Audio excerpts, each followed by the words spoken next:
ये ऑन होगा सर?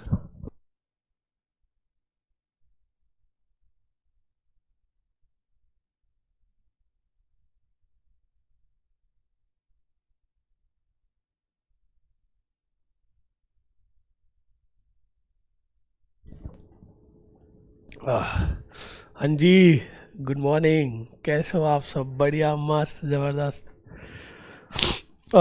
थोड़ी आवाज़ जो है आपको क्लियर नहीं जाती होगी, रीज़न बिंग की थोड़ी मेरी तबीयत ख़राब है, जुकाम वगैरह हो रखा है।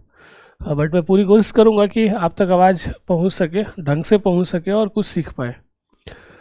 देखिए, आज का जो सेशन है उसमें हमारी कोशिश यही रहेगी कि हम पहले से 1% बेटर हो सके। मैंने आपको एक चीज़ बताया था कि वो लास्ट क्लास में कि हमें ज़्यादा बेटर नहीं होना है, हमें 1% बेटर होना है हर रोज़। 1%, ओनली 1% हमें बेटर होना है हर रोज़, ठीक है? तो वही चीज़ है बेटा। आओ, देखो, आज जो हम पढ़ेंगे ना, आज जो हम कवर करेंगे वो कवर करेंगे क्या चीज़? Modern physics.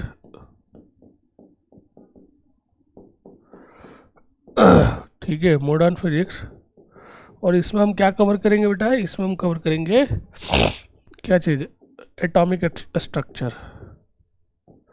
एटॉमिक स्ट्रक्चर हम ये कवर करेंगे, ठीक है? आइए देखते हैं, ठीक है? जो हमारा मेन फोकस होगा वो होगा बोर मॉडल पे होगा। चलिए, छोटी छोटी चीज़ें आइए देख लेते हैं। थॉमसन मॉडल, ठीक है? देखो, सबसे पहला मॉडल है ये थॉमसन मॉडल। ये इसको हम कहते हैं प्लम पडिंग मॉडल। जैसे वाटरमेलन होता है ना, तो ये वाटरमेलन वाला ही मॉडल है। इसमें बेसिकली क्या होता है कि जैसे वाटरमेलन में क्या होता है, सीड्स होते हैं और जो पल्प होता है, रेड वाला जो होता है ना, वो पल्प जो मोस्टली हम खाते हैं। हालांकि सीड्स भी खाना चाहिए, पंपकिन सीड्स जो है बड़े महंगे बिकते हैं बेटा बाद में, ठीक है? तो सीड्स भी खाने चाहिए। तो जो सीड्स है ना, सीड्स, ठीक है, वो आप देख सकते हो इसमें कि उसको हमने कह दिया वो नेगेटिव चार्ज है और पॉजिटिव चार्ज जो है यूनिफॉर्मली डिस्ट्रीब्यूटेड है। यानी जो पल्प है, यानी जो रेड वाला पार्ट है, that is uniformly distributed, however the negative charge is embedded like a seeds, okay, in a Thomson model. I hope you understand, okay? ठीक है, थोड़ा पढ़ा देते हैं फिर आप नोट कीजिएगा, है ना? आइए इधर देखिए, ये उसके बाद आया रदरफोर्ड्स स्कैटरिंग एक्सपेरिमेंट। देखो, this experiment led to the discovery of what? Nucleus, okay? With the help of this experiment we got to know there is something which is known as nucleus inside an atom, okay? So in this model, in this experiment, क्या किया गया कि हमने ले लिया बेटा gold foil लिया, you can see here clearly. हमने गोल्ड फॉयल लिया, बहुत ही थिन, है ना? फॉयल हमने बोल दिया तो इसका मतलब थिन, जैसे एल्युमिनियम फॉयल नहीं होता है। जैसे रोटी सोटी हम जो है क्या करते हैं, घर से जब लंच लेके आते हैं, डिनर लेके आते हैं, तो मम्मी जो है वो रोटी जो है जो एल्युमिनियम फॉयल होता है उसमें रैप करके देती है, सो डैट वो गर्म भी रहे और हेल्दी भी रहे, हाइजीनिक भी रहे। या कभी आप बाहर मार्केट में खाए होंगे, जैसे रोल वगैरह खाए होंगे, है ना? तो वो एल्युमिनियम फॉयल में रोल करके देते हैं, है ना? सभी नहीं देते हैं पर कुछ देते हैं, ठीक है? तो फॉयल हमने कह दिया यानी थीन है। तो वैसे ही यहाँ पे जो हमारा गोल्ड है, गोल्ड फॉयल है, ये भी थीन होता है। इसमें हम क्या करते हैं, बम्बार्डिंग करते हैं बेटा, किसके हेल्प से? अल्फ़ा पार्टिकल्स के हेल्प से हम बम्बार्डिंग करते हैं। What is alpha particles? Alpha particle बेटा जो होता है ना, जो अल्फ़ा पार्टिकल्स होते हैं ये बेसिकली होते हैं बेटा हीलियम 2+ होते हैं, ठीक है? हीलियम 2+ होते हैं, मतलब हीलियम में से इलेक्ट्रॉन हटा दो, जो बच गया, यानी जो हीलियम का न्यूक्लियस है ना, वही हमारा अल्फा पार्टिकल हो गया कायदे से, ठीक है? और इसकी खासियत क्या है भाई, इसके पास जो है ना जो मास होता है ट्वाइस ऑफ मास ऑफ नहीं 4 times of mass of proton लेंगे, और जो हमारा चार्ज होता है बेटा वो 2 टाइम्स चार्ज ऑन इलेक्ट्रॉन लेंगे, 2 ये लेंगे, ठीक है। This is a gold foil. Okay, तो हम बम्बार्डिंग करते हैं न्यूक्लियस ये अल्फा पार्टिकल्स के साथ। तो बम्बार्डिंग में हमें ये समझने और देखने को मिलता है कि क्या होता है, समझिएगा कि मैक्सिमम जो अल्फा पार्टिकल्स होते हैं ना वो पास हो जाते हैं मैक्सिमम, ठीक है। उनमें से कुछ डेविएट होते हैं, और जो कुछ डेविएट होते हैं उनमें से एक मान लीजिए वो 180 डिग्री डेविएट करते हैं, यानी ये ऐसे गए फिर वापस लौट आए, है ना। समझिएगा मैक्सिमम मान लीजिए 100 हमने ले लिया, सपोज कीजिए, एक जनरल में बात कर रहा हूँ, ऐसा एग्जैक्ट डेटा नहीं है ये। हमने 100 लिया तो हमने ये देखा यार कि 100 में से ना 95-96 तो सीधे पास हो गए, 3-4 डेविएट हुआ, उनमें से भी एक ही डेविएट हुआ 180 डिग्री पे। ऐसा एक्सपेरिमेंट किया गया। ये जो आप सर्कल देख रहे हो ना, ये सर्कल, तो ये सर्कल कुछ नहीं है बेटा, ये एक स्क्रीन है ना। जो जब अल्फा पार्टिकल्स इसे डेविएट होंगे ना तो इसी स्क्रीन में पड़ेंगे तो ये एब्जॉर्ब करेगा, तो ये बताएगा, इससे हम एंगल मेजर करेंगे कितने कितने एंगल पे वो डेविएट हुए हैं। तो this is it regarding what alpha Rutherford experiment. These are the few observations we can see here. The first one is what? Most of the alpha particles pass through the foil without any deviation. As I said, most of the alpha particles passed through the foil without any deviation. Okay. About 0.14%. You can see the data. 0.14%. It's a very small amount. It's not even 1%. 0.14%. Okay. Of the incident alpha particles are scattered by more than 1 degree. Sorry.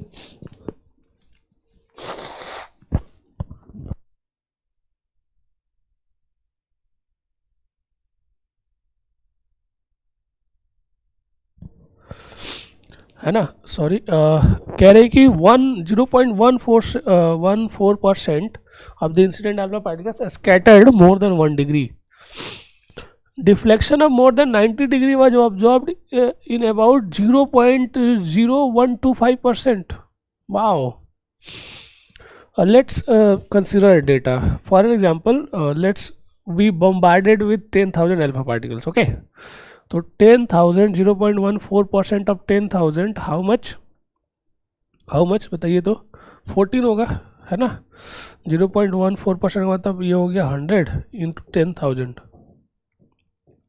चारों zero cut गया, देखो 14, यानी 14 alpha particles जो है वो 1 degree से ज़्यादा deviate हुए हैं।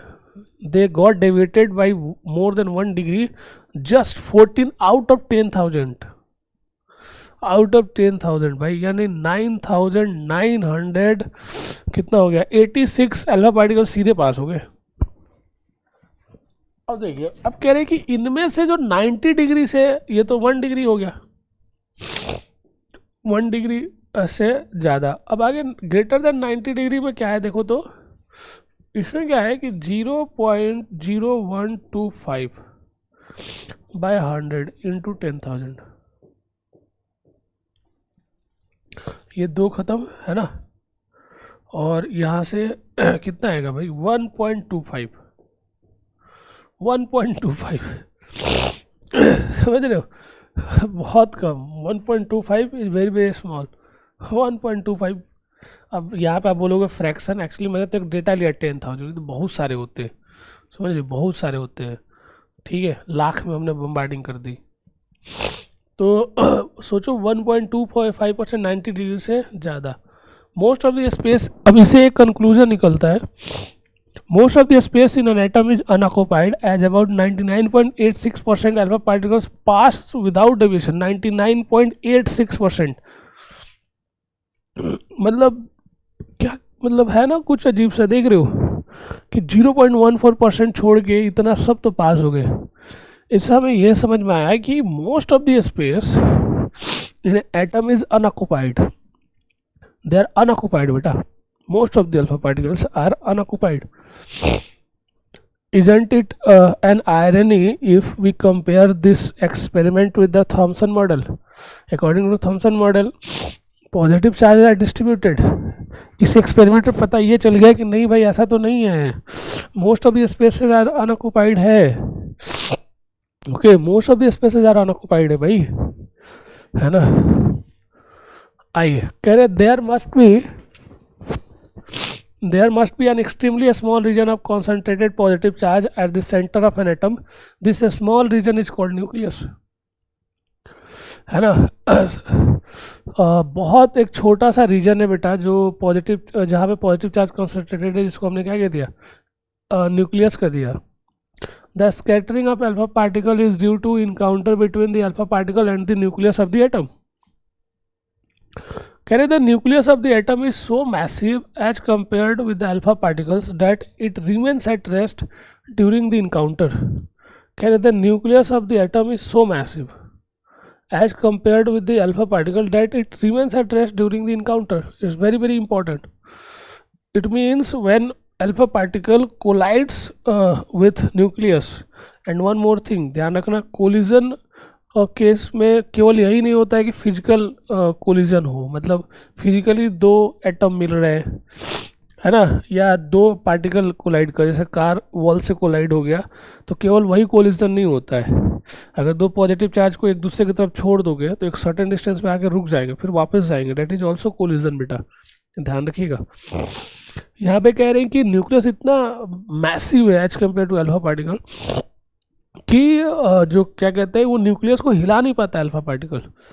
जैसे फॉर एग्जांपल एक मान लीजिए कार जो है एक ट्रेन से टकरा गई, कोलाइड कर गई, ऐसा भगवान करे ना हो, लेकिन if it happens in that case what will happen, है ना, there will be no change in the motion of train, there will be huge impact on the car, और you can say the visible effect after collision will be seen on what, car. Okay, there will be a small dent on train. तो यहाँ पे वही चीज़ है कि when alpha particle strikes with what nucleus of an atom, nucleus remains at rest. Okay, यानी ये अब nucleus के स्टेट को चेंज कर नहीं पाता है. whereas electrons owing to their little mass, कह रहे whereas electrons owing to their little mass, बहुत कम मास है, cannot appreciably deflect the far more massive alpha particles. देखो अल्फा पार्टिकल न्यूक्लियस में कोई चेंज नहीं ला पाया, और इलेक्ट्रॉन अल्फा पार्टिकल में चेंज नहीं ला पाया, क्योंकि the mass of electron is very very less than what, alpha particle, and mass of nucleus is very very greater than what, alpha particle. तो ये सीक्वेंस में इलेक्ट्रॉन अल्फा पार्टिकल का कुछ नहीं बिगाड़ पाया, अल्फा पार्टिकल और न्यूक्लियस का कुछ नहीं बिगाड़ पाया, है कि नहीं. कहले electrons resolve around the nucleus in orbit just like planets revolve around the sun. From this experiment we got to know electrons revolve around the nucleus just like all the planets revolve around the sun. When an alpha particle strikes the metal foil, it can penetrate the outer electron cloud and approaches the nucleus closely. It then moves under the action of Coulomb's force of repulsion and its path is hyperbola with the nucleus as the external forces. देखो इसका meaning ऐसे समझो आप. इसका क्या meaning है actually, the thing is, देखो ऐसे है, मान लो यहाँ से एक पॉजिटिव चार्ज यानी जो अल्फा पार्टिकल है, तो जब आप यहाँ से प्रोजेक्ट किए,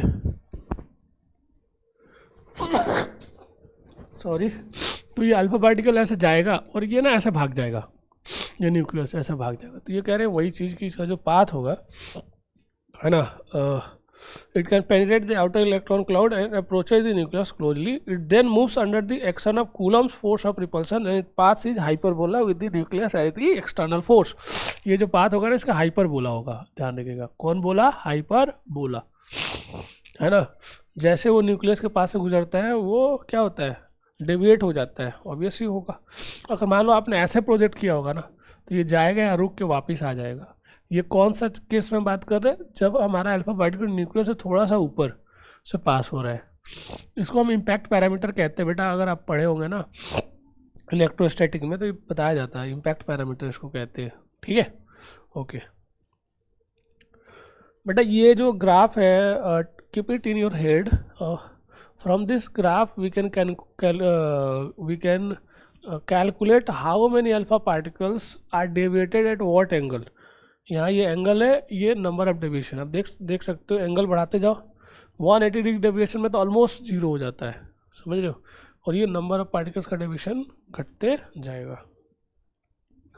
चलो पहले तो आप इसको नोट कीजिए, मैं सर्टेन टाइम देते जाता रहूँ। नोट करना बेटा, नोट करोगे ना आपको लगेगा कि हम बाद में भले पढ़ लेंगे, बट ट्रस्ट में बेटा, मैं हर क्लास के एंड में ये बात बताता ही हूँ कि नोट कर लिए हैं तो याद रहेगा, और प्रैक्टिस कर लेंगे तो भूलेंगे नहीं। इसके पीछे यही रीज़न है बेटा। जब आप नोट करोगे ना भले ही, तो कुछ आपका दिमाग चलेगा, समझ रहे हो, आपका दिमाग चलेगा। देखो एक छोटी सी चीज़ मैं बता रहा हूँ, क्रिटिकल थिंकिंग बेटा डेवलप करना बहुत ज़रूरी है। क्रिटिकल थिंकिंग डेवलप करना बहुत ज़रूरी है। देखो जो भी टीचर से आप पढ़ते होंगे, अभी आप मेरे से पढ़ रहे हैं, टीचर को ना जैसे एक ना कैटलिस्ट की तरह लेके चलो, एज अ गाइड की तरह लेके चलो, मेंटर की तरह लेके चलो। स्पून फीडिंग वाला सिस्टम नहीं होना चाहिए कि वो स्पून फीडर है ना, कि सब कुछ घोर और के आपको दे दे रहे हैं। इससे बात नहीं बनेगी बेटा। लाइफ ना बहुत चैलेंजिंग है और बहुत इजी भी है, डिपेंड्स पर्सन टू पर्सन।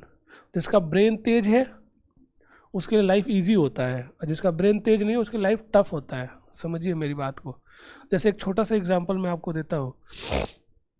आप घर से स्कूल आते होंगे, कई बार आए होंगे, गए होंगे, बट रास्ते में क्या क्या चीज़ें आपको दिखती हैं आपने कभी नोटिस नहीं किया होगा।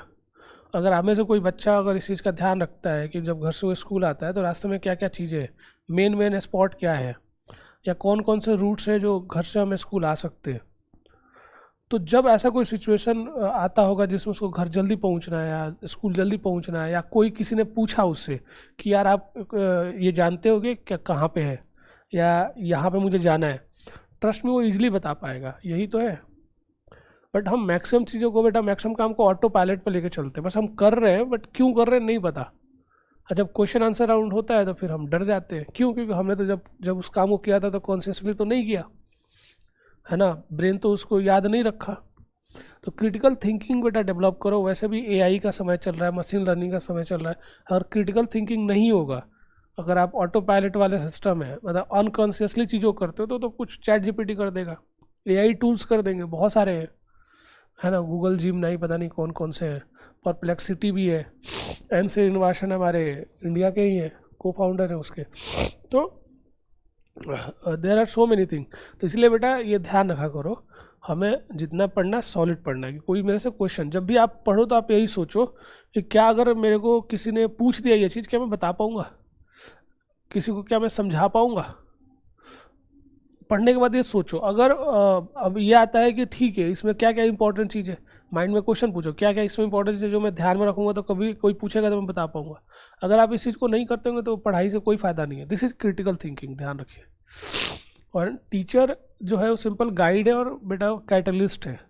कैटलिस्ट का काम क्या होता है, बस हम पाथ दिखाएंगे, रास्ता दिखाएंगे, हेल्प करेंगे आपको। समझ रहे मेरी बात। चलो मैं इसके लिए आपको दे रहा हूँ ये, तो 1 मिनट बस।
चलो इसके लिए मैं दे रहा हूँ 3 मिनट। नोट करना जरूर, नोट करना जरूर बेटा।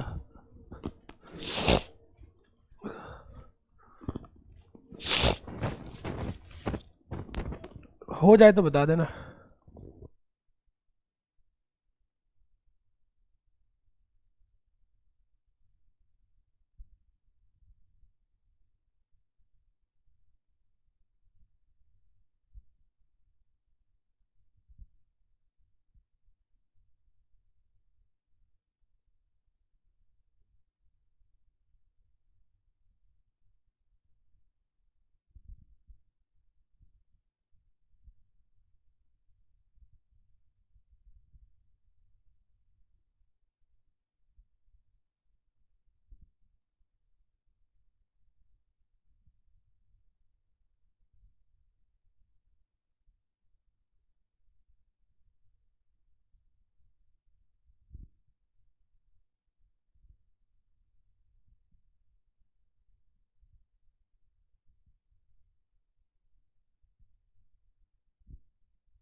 ओह, ये हट गया था।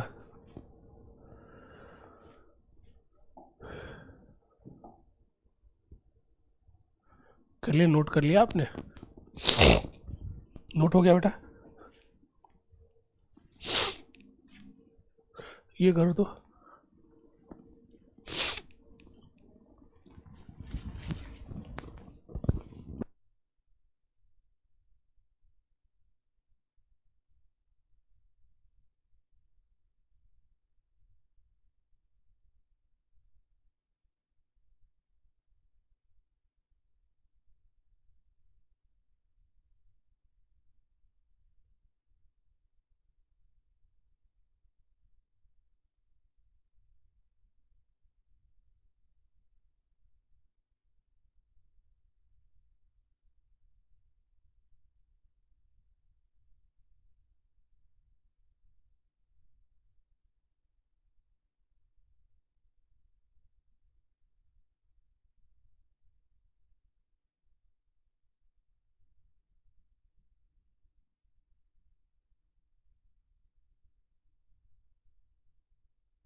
हाँ जी, हो गया, ये कीजिए।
नोट हो गया बेटा, आओ ये करो।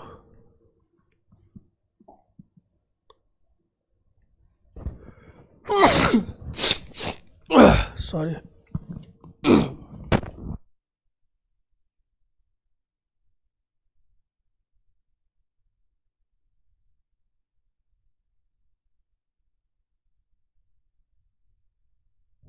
चलो हो गया,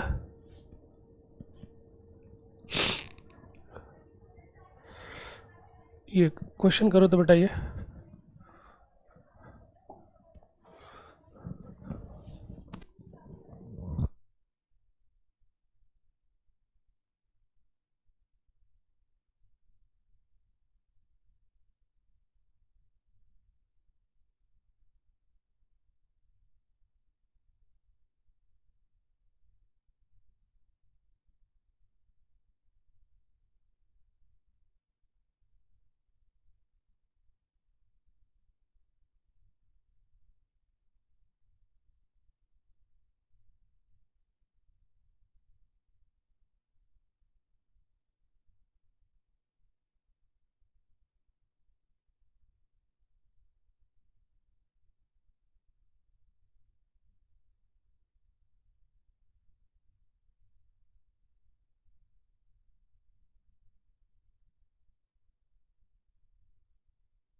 चलिए देखिए, क्वेश्चन में कह रहे हैं for separation R between gold nucleus and an alpha particle the magnitude of repulsive force is given by, है ना, गोल्ड न्यूक्लियस एंड क्या है भाई, एंड एन अल्फा पार्टिकल। देखिए ये तो इजी है, मैं इसको करूँगा भी नहीं, करोगे आप ही, मैं आपको बता देता हूँ सिंपल।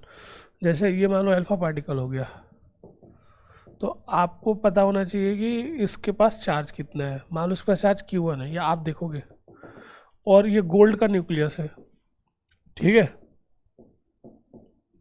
ये गोल्ड का न्यूक्लियस है, तो इसके पास देखना आपको चार्ज कितना, मैं बताऊंगा भी नहीं, केमिस्ट्री का पार्ट है भाई। इस पर आप देखो इसका एटॉमिक नंबर कितना है, उसके अकॉर्डिंग चार्ज लिख दो, जितना एटॉमिक नंबर होगा उतना ही चार्ज होगा। ये डिस्टेंस r, तो इनके बीच रिपल्सिव फोर्स जो लगेगा ना वो कितना लगेगा, ये फोर्स F, ये भी फोर्स बेटा कितना होगा F, तो जो F होगा वो होगा क्या चीज़ K, Q1, K का मतलब हो गया 1/4πε0 Q1 Q2/r। बेटा ये आपके ऊपर छोड़ रहे हैं यार, इतना तो आप करोगे ही। मैंने अभी बताया कि टीचर कैटलिस्ट होता है, ध्यान रखिएगा।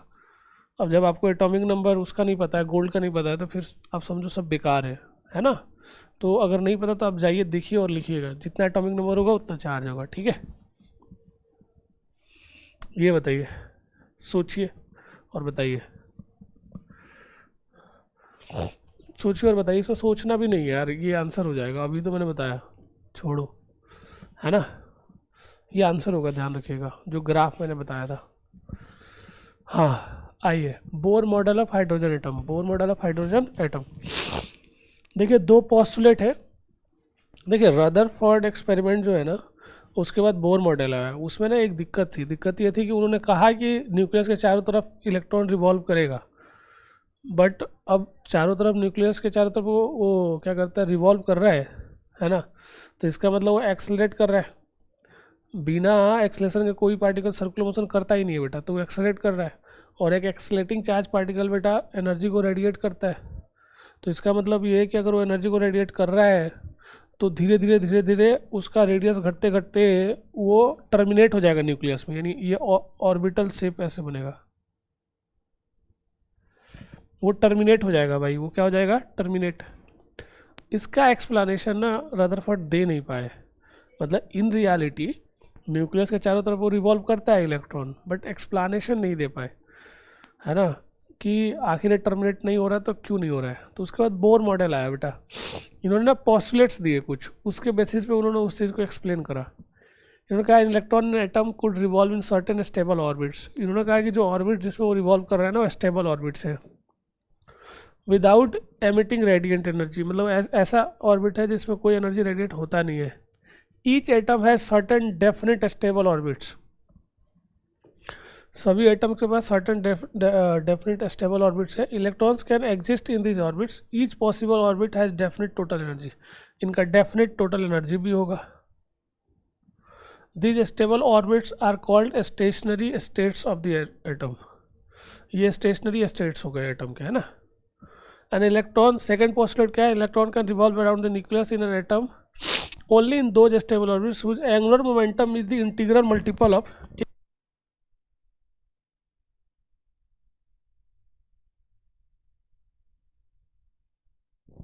हाँ जी, इसमें क्या है कि is the integral multiple of क्या है भाई, h/2π, h इज द क्या है, प्लैंक्स कांस्टेंट, मतलब ये कहानी है, ठीक है। NH/2π, मतलब इन्होंने कहा कि जो स्टेबल ऑर्बिट्स है ना, इनका एंगुलर मोमेंटम फिक्स है, वो कितना है, NH/2π, integral multiple of n होगा। पोस्टुलेट 3 कह रहे हैं कि an electron can make a transition from a stable orbit to another lower stable orbit. While doing so, a photon is emitted whose energy is equal to the energy difference between the initial and final state. ध्यान रखना, जब वो transition करेगा एक stable orbit से दूसरे stable orbit में, तो वो इतना एनर्जी जो है एमिट करेगा, h into mu, this is the energy of photon, ठीक है। अब देखिएगा, इसमें कुछ चीज़ें इंपॉर्टेंट है जो ध्यान में रखना है। Bohr model for one electron species, पहले तो ये नोट कर लीजिए, फिर हम आते हैं उस पर। ये नोट कीजिए।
ये नोट कीजिए।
हाँ जी, चलिए आइए देखते हैं।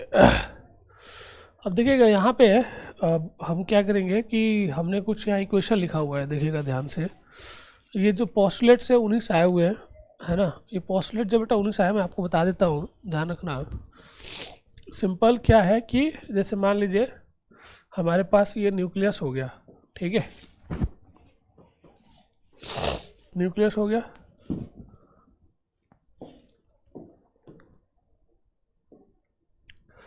ठीक है, ये हमारा इलेक्ट्रॉन है यहाँ पे,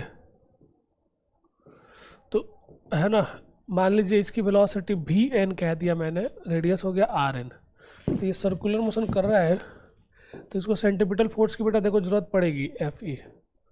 तो जो एफ ई है वो क्या हो जाएगा, 1/4 pi epsilon naught z e into e upon में वॉट, आर एन का square, and that is equal to क्या होगा, M we n square by r n. Question number 1। दूसरा क्या है, एंगुलर मोमेंटम। एंगुलर मोमेंटम क्या होगा, M we N R N, angular momentum equal to क्या हो जाएगा, एन एच बाई 2 पाई। ये हो गया इक्वेशन नंबर 2। क्या हो गया, सेकंड। ध्यान रखिएगा, ये इलेक्ट्रोस्टैटिक फोर्स, ये एंगुलर मोमेंटम, है ना। ये साइन लेने की ज़रूरत नहीं है, ध्यान रखिएगा, क्योंकि ये तो बता रहा है कि ये जो इसे फोर्स अपनी तरफ लगाएगा, तो जो इलेक्ट्रोस्टैटिक फोर्स लगा वही किस में कन्वर्ट हो, वही किसके बराबर होगा, सेंटीपिटल फोर्स के बराबर होगा। और दूसरा पोस्टुलेट्स आया इनका कि स्टेबल ऑर्बिट का जो एंगुलर मोमेंटम होगा वो कंजर्व होगा, मतलब कंजर्व नहीं होगा, sorry, that will be integral integral product of what, h/2 पाई। तो इन दो इक्वेशंस को सॉल्व करके हम वेलोसिटी निकालेंगे। देखो ये वेलोसिटी हो गया वी एन, वो मैं नहीं जा रहा हूँ उस पर, एक इसके बराबर है Z by N into V nought. V nought की वैल्यू कितना है, देखो 2.189 इंटू 10⁻6 मीटर पर सेकेंड, या सी बाई 127, या 2.2 इंटू 10⁻6। ठीक है, अगला again radius of nth orbit, फिर से सॉल्व करके ये आएगा N square by Z R nought. R nought की वैल्यू कितना, 0.529 इंटू 10⁻10, यानी 0.539 0.53 एंगस्ट्रॉन। ओके, टोटल एनर्जी क्या होगा, टोटल एनर्जी में क्या क्या आएगा आपका, काइनेटिक एनर्जी और पोटेंशियल एनर्जी। तो काइनेटिक एनर्जी हमने निकाला है, पोटेंशियल एनर्जी, इसमें इंपॉर्टेंट ये है, देखिए ये वाला टोटल एनर्जी क्या है, Z square by N square into E nought. E nought की वैल्यू कितना, -13.6 इलेक्ट्रॉन वोल्ट। ठीक है, टाइम पीरियड क्या होता है, 2πr/v, वेलोसिटी रख दीजिए। तो इसमें ये याद रखिएगा कि होता है n³/z² into T not.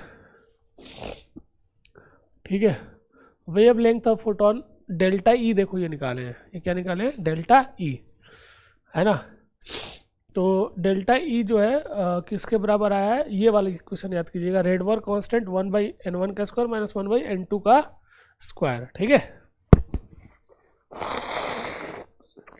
Sorry, ठीक है, चलो n1 लोअर ऑर्बिट को माना गया है और n2 क्या है, अपर लिमिट को माना गया है, मतलब अपर ऑर्बिट को माना गया है। ठीक है, चलो पहले आप इतना याद करो, फिर हम आगे बढ़ते हैं। पहले इतना आप नोट करो और इसको थोड़ा सा ध्यान में करो, फिर हम आगे बढ़ते हैं।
चलिए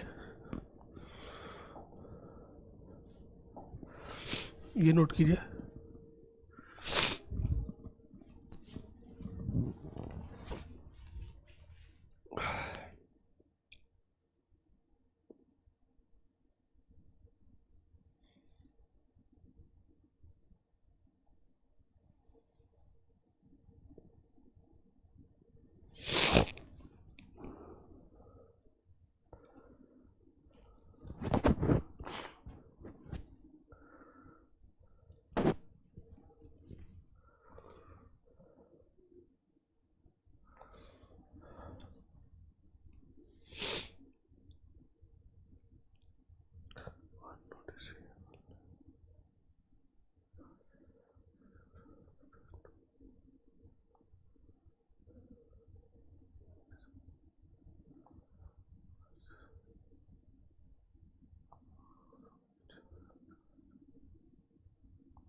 डिस्क्रिपेंसी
नोट कीजिए बेटा।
हाँ जी।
ये नोट कीजिए।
चलो फिर थोड़ी देर के बाद फिर स्टार्ट करते हैं, ठीक है।